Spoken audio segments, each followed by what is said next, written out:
తదుపరి సింహరాశికి ఈ సంవత్సరం అష్టమంలో శని ఉన్నాడు.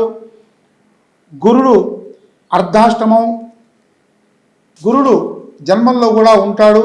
కాబట్టి ఈ యొక్క గురుడికి శనికి కొంచెం బలంగా మంచిగా జపం చేయించుకొని, లేకపోతే పూజ చేయించుకొని, మనుసూక్త పారాయణం, లేకపోతే దీనివల్ల ఇబ్బందులు కలిగే ఏర్పాట్లున్నాయి శని వల్ల. కాబట్టి జీవితం అంతా ఒక రకమైనటువంటి భయానకంగా తయారవుతుంది. నరాల నొప్పులు, ఒక చోట పడుకోవడం, బద్ధకం, మొండితనం, నీరసం ఇవన్నీ కూడా కలుగుతాయి. అదేవిధంగా గురుడు జన్మల్లో ఉన్నాడు కాబట్టి జన్మల్లో గురుడు ఉంటే దేహనాశనం చేస్తాడు. కాబట్టి అటువంటి యొక్క ఆ గురుడికి శనికి ఇద్దరికి కూడా తగు రీతిన ఉపశాంతులు చేసుకొని జీవితం అంతా చక్కదిద్దుకోవాలి. ఈ యొక్క రాశి వారికి ఆదాయం 5, వ్యయం కూడా 5 వచ్చింది. రాజపూజ్యం 7, అవమానం 7 ఉంటుంది. ఇది సింహరాశి యొక్క ఫలితం.